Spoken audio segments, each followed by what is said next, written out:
Good afternoon students. अब हमें यहाँ पे नेक्स्ट टॉपिक देखना है, that is interference and diffraction. Interference and diffraction में फिर से एक टॉपिक अभी हमको देखना है, that is principle of superposition of waves. Now ये principle of superposition of waves, ये जो टॉपिक है इसके बारे में अभी हमको यहाँ पर जानना है, ठीक है। तो मान लीजिए आपके पास में ये एक पॉइंट है मीडियम का, ठीक है, और ये मीडियम का एक पॉइंट है और इस पॉइंट पे दो या दो से ज्यादा वेव्स पहुंच रही है, यानी अराइव हो रही है साइमल्टेनियसली, ठीक है। तो यहां पे ये एक वेव, इसका डिस्प्लेसमेंट y1 पहले वेव का, जो ये इस पॉइंट पे पहुंच रही है। फिर ये दूसरा वेव, फिर ये दूसरा वेव, ठीक है, इसका डिस्प्लेसमेंट y2, वो भी उसी पॉइंट पे पहुंच रहे। फिर यहां पे ये तीसरा वेव, ये भी इसी पॉइंट पे पहुंच रहा है, ठीक है, तो इसका डिस्प्लेसमेंट y3। और ये चौथा वेव, ये भी मान लीजिए इसी पॉइंट पे पहुंच रहा है, ठीक है, तो ये जो है इसका डिस्प्लेसमेंट होगा y4। सो इससे आपको क्या समझ में आया? जब दो या दो से ज्यादा वेव्स, ये मैंने वेव्स ड्रॉ की है, जब दो या दो से ज्यादा वेव्स मीडियम के किसी एक पॉइंट पे पहुंचती है, जब दो या दो से ज्यादा वेव मीडियम के किसी एक पॉइंट पे पहुंचते हैं साइमल्टेनियसली, यानी कि लगातार पहुंचते, जब दो या दो से ज्यादा वेव्स मीडियम के किसी एक पॉइंट पे पहुंचते हैं, लगातार पहुंचते हैं, तो हर वेव अपना खुद का डिस्प्लेसमेंट उस पॉइंट पे प्रोड्यूस करते हैं। हर इंडिविजुअल वेव अपना खुद का डिस्प्लेसमेंट प्रोड्यूस करते हैं उस पॉइंट पे। जैसे ये पहला वेव, इसने डिस्प्लेसमेंट प्रोड्यूस किया वेक्टर y1, ये दूसरा वेव इसने डिस्प्लेसमेंट प्रोड्यूस किया वेक्टर y2, ये तीसरा वेव इसने डिस्प्लेसमेंट प्रोड्यूस किया वेक्टर y3, ये चौथा वेव इसने डिस्प्लेसमेंट प्रोड्यूस किया वेक्टर y4, ठीक है। मतलब क्या हुआ इस चीज का? इस चीज का मतलब ये हुआ है कि जो डिस्प्लेसमेंट यहां पे प्रोड्यूस हुए हैं, ये डिस्प्लेसमेंट इंडिविजुअली हर वेव ने उस पॉइंट पे प्रोड्यूस किए।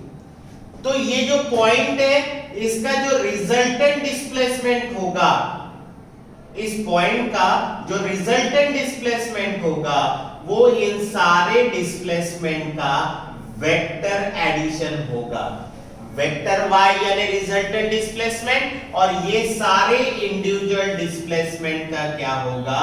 ये होगा वेक्टर एडिशन, ठीक है। और यही है हमारा principal of superposition of waves, ठीक है।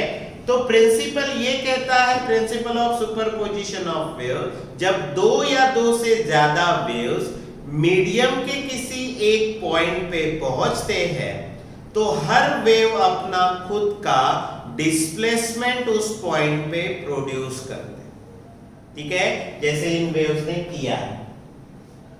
तो इस पॉइंट का, जहां पर वेव्स पहुंच रही है, उस पॉइंट का जो रिजल्टेंट डिस्प्लेसमेंट है, वो सारे इंडिविजुअल डिस्प्लेसमेंट का वेक्टर सम है, ठीक है, यानी वेक्टर एडिशन है सारे डिस्प्लेसमेंट का। तो आप यहां पर क्या लिखेंगे principle of superposition of waves में? यहां पर आप ये लिखेंगे, व्हेन टू और more waves arrives at a point, दो या दो से ज्यादा वेव्स जब किसी एक पॉइंट पे पहुंचते हैं इन ए मीडियम, ठीक है, जब दो या दो से ज्यादा वेव मीडियम के किसी एक पॉइंट पे पहुंचते हैं, then each wave produces its own displacement. Therefore हर वेव क्या करता है? Produces its own displacement displacement at that point, ठीक है, मतलब वो उसी पॉइंट पे क्या प्रोड्यूस करते हैं, खुद का डिस्प्लेसमेंट प्रोड्यूस करते हैं एट दैट पॉइंट, ठीक है। ये आपको यहां पर ध्यान में रखना है, each wave produces its own displacement at that point, ठीक है। और देयरफॉर द रिजल्टेंट डिस्प्लेसमेंट जो होगा, रिजल्टेंट डिस्प्लेसमेंट यानी vector y, therefore the resultant displacement at that point in a medium, ठीक है, उस पॉइंट पे जो रिजल्टेंट डिस्प्लेसमेंट होगा वो किसके बराबर होगा, is equal to vector sum of all the displacement of individual wave, ठीक है, मतलब जितने डिस्प्लेसमेंट है हर इंडिविजुअल वेव के, उन सारे डिस्प्लेसमेंट का आपको क्या करना है, वेक्टर सम करना है, vector sum of all the displacement of an individual waves, ठीक है। ये है आपका principal of superposition of waves. अब यहां पे ये ध्यान में रखना है कि अगर दो waves arrives in A phase, मतलब अगर दो वेव्स कैसे हैं, इन फेज अगर पहुंच रहे, ठीक है, तो पहला पॉइंट हम यहां पर ये लिखेंगे, if two waves arrives in phase, ठीक है, देन, ठीक है, अगर दो वेव्स क्या करते हैं, दो वेव्स अगर इन फेज अगर पहुंचते हैं, ठीक है, तो आप यहां पर क्या लिखिए, लेट y1, ये आपका हो गया डिस्प्लेसमेंट ऑफ फर्स्ट वेव, और वेक्टर y2 ये होगा आपका डिस्प्लेसमेंट ऑफ सेकंड वेव, और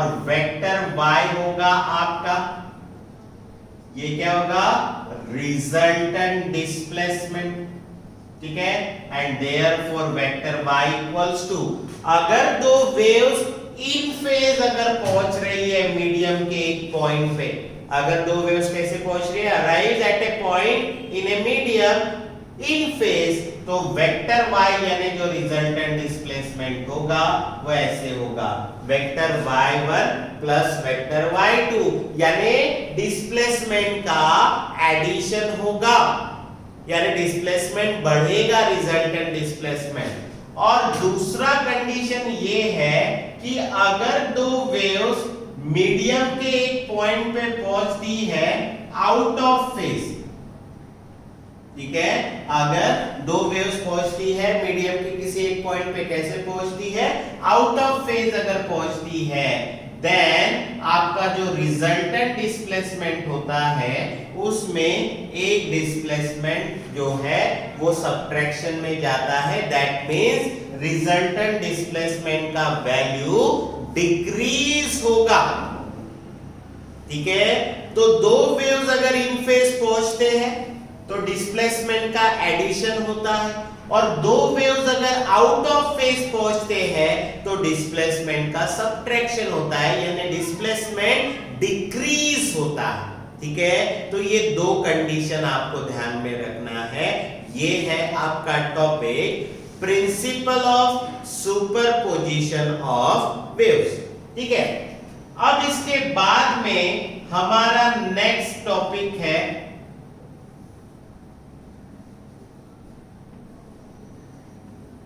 इंटरफेरेंस ऑफ लाइट, ठीक है। अब ये इंटरफेरेंस ऑफ लाइट क्या है, ये अभी हमको जानना है, ठीक है। तो इंटरफेरेंस ऑफ लाइट जानने के लिए सबसे पहले आपको इधर ध्यान देना होगा। अभी हमने principal of superposition of waves में क्या देखा, जब दो वेव्स एक ही पॉइंट पे पहुंचते हैं इन फेज, तो रिजल्टेंट डिस्प्लेसमेंट बढ़ रहा है, इंक्रीज हो रहा है, क्योंकि यहां पे डिस्प्लेसमेंट ऐड हो रहा है, और जब दो वेव्स आउट ऑफ फेज पहुंचते हैं तो रिजल्टेंट डिस्प्लेसमेंट कम हो रहा है। ठीक है, मतलब होता क्या है, दो वेव्स एक ही पॉइंट पे पहुंचते या दो से ज्यादा वेव एक ही पॉइंट पे पहुंचते हैं तो हम उसको कहते हैं सुपरपोजिशन। ठीक है, तो ये ध्यान में रखना है कि इंटरफेरेंस में होता क्या है, एक तो डिस्प्लेसमेंट कम होता है या एक तो डिस्प्लेसमेंट बढ़ता है। अगर डिस्प्लेसमेंट बढ़ता है तो हम उसको कहेंगे एनहांसमेंट, एनहांसमेंट यानी इंक्रीज होना। ठीक है, अगर डिस्प्लेसमेंट बढ़ता है तो हम क्या कहेंगे, एनहांसमेंट। ठीक है, और अगर वही डिस्प्लेसमेंट कम होता है तो हम उसको कहेंगे कैंसलेशन। ठीक है, मतलब एक तो डिस्प्लेसमेंट बढ़ेगा यानी एनहांसमेंट होगा, या एक तो डिस्प्लेसमेंट कम होगा यानी कैंसलेशन होगा डिस्प्लेसमेंट का। और ये कब होगा, जब दो या दो से ज्यादा वेव्स कहां पहुंचेंगे, किसी एक पोजीशन पे, मतलब सुपर पोजीशन पे। ठीक है, सो हम ये लिखेंगे यहां पर the enhancement or cancellation of displacement। ठीक है, मतलब एक तो क्या होगा, डिस्प्लेसमेंट एनहांस होगा, बढ़ेगा, या डिस्प्लेसमेंट कैंसिल होगा। द एनहांसमेंट और cancellation of displacement due to, किसकी वजह से होगा ये, किसकी वजह से होगा, due to the superposition of, due to the superposition of two और मोर लाइट वेव्स। ठीक है, दो या दो से ज्यादा वेव्स, लाइट वेव्स अगर एक ही पोजीशन पे पहुंचते हैं, उसकी वजह से जो डिस्प्लेसमेंट बढ़ेगा या कम होगा, उसी को हम कहते हैं इज कॉल्ड एज, हम उसको कहते हैं इंटरफेरेंस ऑफ लाइट। ठीक है, ये आपको यहां पर मैंने एक डेफिनेशन बताया। और ठीक है, अब एक और चीज आपको ध्यान में रखना है, जब डिस्प्लेसमेंट बढ़ता है या कम होता है तो एम्पलीट्यूड भी डिक्रीज होता है या बढ़ता है। ठीक है, और आपको एक रिलेशन यहां पर पता होना चाहिए, I is directly proportional to A square, मतलब intensity at any position is directly proportional to square of its amplitude. मतलब कि अगर डिस्प्लेसमेंट बढ़ेगा, एम्पलीट्यूड बढ़ेगा, इंटेंसिटी भी बढ़ेगी। डिस्प्लेसमेंट कम होगा, एम्पलीट्यूड भी कम होगा, इंटेंसिटी भी कम होगी। यानी चेंजेस किस में आ रहे हैं, चेंजेस आ रहे हैं लाइट की इंटेंसिटी। एक तो लाइट कम होगी या एक तो लाइट ज्यादा होगी, मतलब ब्राइटनेस बढ़ेगा या ब्राइटनेस कम होगा। ठीक है, मतलब चेंजेस किस में हुए, चेंजेस हुए लाइट की इंटेंसिटी में, और इसी चेंजेस को हम कहते हैं मॉडिफिकेशन। क्या कहते हैं, मॉडिफिकेशन। मॉडिफिकेशन किसका, इन द इंटेंसिटी ऑफ लाइट। तो हम यहां पर क्या लिखेंगे, यहां पर हम लिखेंगे the modification in the intensity of light। ठीक है, मॉडिफिकेशन किसका होगा, इंटेंसिटी ऑफ लाइट का मॉडिफिकेशन होगा ड्यू टू सुपरपोजिशन ऑफ, किसकी वजह से, सुपरपोजिशन ऑफ टू और मोर लाइट वेव्स की वजह से। ठीक है, is called as interference of light, हम उसको कहते हैं इंटरफेरेंस ऑफ लाइट। ठीक है, ये भी एक डेफिनेशन है, the modification in the intensity of light due to superposition of two और more light waves is called as, हम उसको कहते हैं इंटरफेरेंस ऑफ लाइट। ठीक है, अब इसके बाद में यहां पे अभी हमें देखना है types of interference of light. ठीक है, तो यहां पे अभी हमें टाइप्स देखने हैं इंटरफेरेंस ऑफ लाइट के। तो इंटरफेरेंस ऑफ लाइट के टाइप्स कितने? There are two types of interference of light. सबसे पहला है कंस्ट्रक्टिव इंटरफेरेंस। ठीक है, और दूसरा जो है वो है डिस्ट्रक्टिव इंटरफेरेंस। ठीक है, ये आपको ध्यान में रखना है। Types of interference of light, पहला है कंस्ट्रक्टिव इंटरफेरेंस और दूसरा है डिस्ट्रक्टिव इंटरफेरेंस। ठीक है, अब हमें यहां पे ये जो टाइप्स है ये अभी हमें लाइट के केस में ये जानने हैं कि what is constructive interference of light या what is destructive interference of light, ये अभी हमको यहां पे जानना है। ठीक है, तो सबसे पहला है यहां पे कंस्ट्रक्टिव इंटरफेरेंस।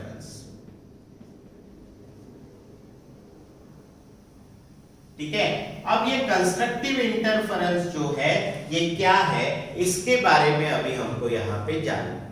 देखिए, अब आप कहिए कि यहां पे हमारे पास में दो light waves arrives at a point in phase, मतलब दो लाइट वेव्स है वो मीडियम के एक पॉइंट पे पहुंच रहे, इन फेज पहुंच रहे। ठीक है, अब लाइट वेव है तो ट्रांसवर्स नेचर है, और ट्रांसवर्स वेव है तो उसमें दो पार्ट होते हैं, एक होता है क्रेस्ट और एक होता है ट्रफ। ठीक है, तो जब दो लाइट वेव्स इन फेज किसी एक पॉइंट पे पहुंचते हैं, मीडियम के किसी एक पॉइंट पे पहुंचते हैं, दो लाइट वेव्स इन फेज पहुंच रहे।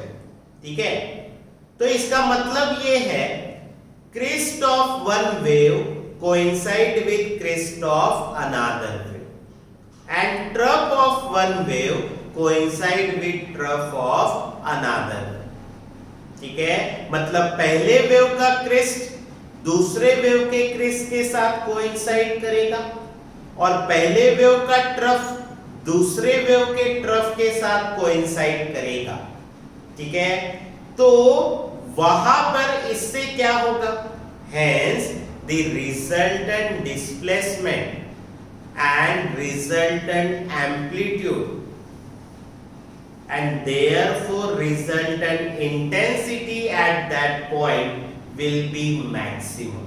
उस पॉइंट पे रिजल्टेंट डिस्प्लेसमेंट बढ़ेगा, रिजल्टेंट एम्पलीट्यूड भी बढ़ेगा, जिसकी वजह से इंटेंसिटी उस पॉइंट का, जहां पर ये दो लाइट वेव्स पहुंच रहे हैं, उस पॉइंट का इंटेंसिटी भी बढ़ेगा और वो पॉइंट आपको ब्राइट दिखाई देगा।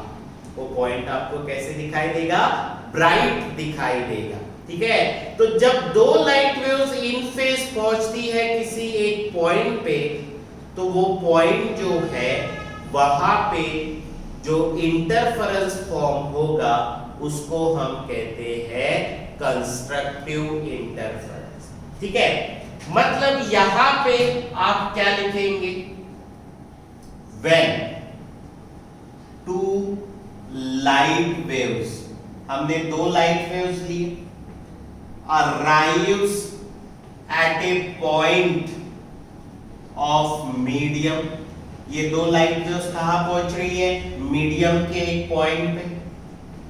कैसे पहुंच रही है, इन फेज पहुंच रही है। इसका मतलब क्या हुआ, that is crest of one wave coincides with crest of another wave and trough of one wave coincides with trough of another wave। मतलब क्रिस्ट और क्रिस्ट कोइंसाइड हो रहे हैं और ट्रफ कोइंसाइड हो रहे हैं। Hence, the resultant displacement and amplitude, मतलब उस पॉइंट पे जो रिजल्टेंट डिस्प्लेसमेंट बनेगा या रिजल्टेंट एम्पलीट्यूड बनेगा, एंड देयरफॉर जो रिजल्टेंट इंटेंसिटी होगा उस पॉइंट का, resultant intensity at that point is maximum and point is bright. आपको वो पॉइंट ब्राइट दिखाई देगा, ठीक है। Such a interference is called as, ऐसे इंटरफेरेंस को हम कहते हैं is called as constructive interference, ठीक है। हम इसको क्या कहते हैं? कंस्ट्रक्टिव इंटरफेरेंस कहते हैं। ये आपको यहाँ पर ध्यान में रखना है। ये हुआ हमारा कंस्ट्रक्टिव इंटरफेरेंस। अब डायग्रामेटिकली मैं आपको समझाता हूं। ये फर्स्ट, ये आपका फर्स्ट वेव है, ये इसका क्रेस्ट है, ये इसका ट्रफ है। फिर यहां पे ये सेकंड वेव है, ये भी यहां पर ले रहा हूं मैं, ठीक है। ये क्रेस्ट है, ये ट्रफ, ठीक है। और ये दोनों वेव्स ये सामने जा रही है, प्रोपोगेट हो रही है, और ये कहां पहुंच रही है? पॉइंट ऑफ मीडियम पे पहुंच रही है, ठीक है। तो देखो क्रिस्ट के नीचे क्रिस्ट दिख रहा है, मतलब क्रिस्ट और क्रिस्ट कोइंसाइड हो रहा है। ट्रफ के नीचे ट्रफ दिख रहा है, मतलब ट्रफ और ट्रफ क्या हो रहा है? कोइंसाइड हो रहा है। एंड देयरफॉर जो आपका रिजल्टेंट डिस्प्लेसमेंट होगा वो ऐसे दिखेगा, ठीक है। मतलब देखिए ये आपका एम्पलीट्यूड है, ठीक है। डिस्प्लेसमेंट बढ़ा तो एम्पलीट्यूड बढ़ा, और एम्पलीट्यूड बढ़ा मतलब यहाँ पर इंटेंसिटी इंक्रीज हुई, और इसीलिए हम इस इंटरफेरेंस को क्या कहते हैं? हम इस इंटरफेरेंस को कहते हैं कंस्ट्रक्टिव इंटरफेरेंस, ठीक है। तो ये हुआ हमारा first type interference of light का, जिसको हम कहते हैं कंस्ट्रक्टिव इंटरफेरेंस ऑफ लाइट। अब इसी में दूसरा इंटरफेरेंस जो है वो अभी हमको देखना है, दैट इज डिस्ट्रक्टिव इंटरफेरेंस, ठीक है। अब ये डिस्ट्रक्टिव इंटरफेरेंस क्या है ये अभी हमको यहाँ पर देखना है, ठीक है। तो यहाँ पर आप ये समझिए कि आपके पास में दो लाइट वेव्स हैं, वो मीडियम के किसी एक पॉइंट पे पहुंच रहे, दो लाइट वेव्स है वो मीडियम के किसी एक पॉइंट पे पहुंच रहे। अब वो मीडियम के पॉइंट पे पहुंच रहे इन आउट ऑफ फेज, मतलब अभी वो आउट ऑफ फेज पहुंच रहे। अगर दो लाइट वेव्स मीडियम के किसी एक पॉइंट पे आउट ऑफ फेज पहुंचते हैं, इसका मतलब ये है पहले वेव का क्रिस्ट दूसरे वेव के ट्रफ के साथ कोइंसाइड होगा, और पहले वेव का ट्रफ दूसरे वेव के क्रिस्ट के साथ कोइंसाइड होगा, ठीक है। तो वहां पे ऐसा होने से रिजल्टेंट डिस्प्लेसमेंट कम होगा, रिजल्टेंट एम्पलीट्यूड कम होगा, और एम्पलीट्यूड कम होने से उस पॉइंट का इंटेंसिटी भी जो है वो भी कम होगा, और वो पॉइंट आपको दिखेगा डार्क, पॉइंट आपको दिखेगा डार्क। और इसीलिए ऐसे इंटरफेरेंस में जहां पे इंटेंसिटी मिनिमम हो जाती है और पॉइंट डार्क दिखाई देता है, तब हम उस इंटरफेरेंस को कहते हैं डिस्ट्रक्टिव इंटरफेरेंस, ठीक है। तो लिखते हुए हम यहां पर क्या लिखेंगे? When two लाइट वेव्स, हमारे पास में दो लाइट वेव्स है, ठीक है, arrives at a point out of phase। ये दोनों लाइट वेव्स कैसे पहुंच रही है? आउट ऑफ फेज पहुंच रही है। दैट इज, इसका मतलब क्या है? Crest of one wave coincides with coincides with trough of another wave and vice versa. इसका मतलब इसके उल्टा, trough of one wave coincide with crest of another. अगर ऐसा होता है then क्या होगा? अगर दो light waves out of phase पहुंचते हैं तो क्या होगा? देन यहां पर ध्यान में रखना है, देन द रिजल्टेंट डिस्प्लेसमेंट जो होगा, रिजल्टेंट डिस्प्लेसमेंट एंड एम्पलीट्यूड ये कम होगा and therefore resultant intensity will be minimum. Resultant intensity क्या होगा? Minimum होगा at that point. Resultant intensity उस point पे minimum होगा, ठीक है?